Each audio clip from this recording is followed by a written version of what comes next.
Leonardo DiCaprio has been involved in Hollywood since the early 1990s, and he is one of the few actors who has seamlessly transitioned from youth acting to adult acting without suffering a nervous breakdown, and he hopes to keep it that way. He's a fascinating individual who is far more complicated than you might assume, and he has seen a lot of amazing things.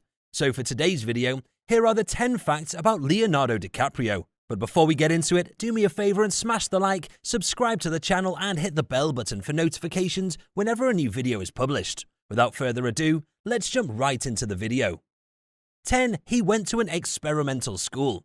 Leo's parents enrolled him at the University Elementary School, an experimental and progressive school when he was a youngster. The break away from his neighborhood and public school is thought to have provided him with the impetus he needed to pursue acting. We're sure he wasn't pleased at the moment, but it appears that it was for the greatest. The UCLA Lab School is currently the name of the school. 9. He's never done drugs. He worked with an on-set drug specialist for his role in The Wolf of Wall Street. To prepare for their inebriated cinematic debut, co-star Jonah Hill and DiCaprio viewed YouTube footage of the drunkest man in the world. In reality, he met with an on-set drug specialist during the making of The Wolf of Wall Street, and he and Jonah Hill viewed YouTube videos to acquire ideas for the inebriated sequences. 8. Fan fiction for Leo. There's a lot of fanfic out there these days, since people are so invested in characters and in this instance, the actor. Leo has a lot of fan fiction, including a sexual portrayal of him as the other guy in a committed relationship. There's also a rom-com about him erecting tree houses to get away from the press after finally winning an Oscar, but only having till the end of the day to live. 7. The Titanic. The Titanic, which is the 5th best earning picture in Canada and the United States, may be one of Leo's most well-known performances. It's no revelation given that the young actor's hot and devastating portrayal won the hearts of many young women and men across the world. Did you know that during the debut week of the Titanic, 7% of adolescent females in the United States watched it twice? That's quite incredible. 6. He copes with OCD. The actor has been outspoken about his OCD throughout his life, and it was one of the reasons he was drawn to the part of Howard Hughes in the 2004 film The Aviator. The actor had admitted to having overwhelming cravings to repeatedly walk through doors and tread on chewing gum traces. 5. He can't sing. He's a fantastic actor, but he's not a great singer, and we're pulling those words straight out of his lips.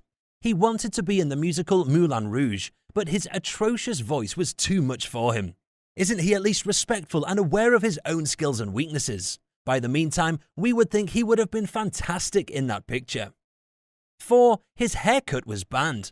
After the worldwide popularity of the Titanic, every young man aspired to look like Leo. The bang in the front and short in the back hairstyle grew so popular in Western cultures that it was outlawed in several nations who did not want to be connected with it. Afghanistan outlawed the film, but supporters of the Taliban went so far as to jail barbers who would offer the renowned Leo haircut, according to a source. 3. Entourage of his own. Even though he has maintained that he has never used drugs, he is surrounded by a large group of young Hollywood males, and he has admitted to partying heavily in the 1990s. David Blaine, Tobey Maguire, Harmony Korine, and a few more well-known people were among his circle of pals. They were known as the Pussy Posse, and they celebrated their way through the 1990s. 2. Dedicated to the role. During the production of Django Unchained, he smashed his palm down onto the table and slashed it rather badly during an emotional sequence. Doesn't that take a lot of commitment? He's had stitches before too. In 2005, he was hit by a shattered bottle and received 17 stitches as a result of the incident. 1. Eco-resort plans. Leo purchased a 104-acre island off the coast of Belize in 2004, with grand aspirations to develop it into a resort, but not just any resort. The eco-friendly resort is being built to help repair the overfished coastline. It will be the world's greenest holiday spot. That concludes our video, so which part of the video shocked you the most? Do you know any other untold facts about Leonardo DiCaprio? Let me know your thoughts in the comment section below, and before leaving, don't forget to like, subscribe and bell for notifications on our future content. With that being said, I'll see you in the next one.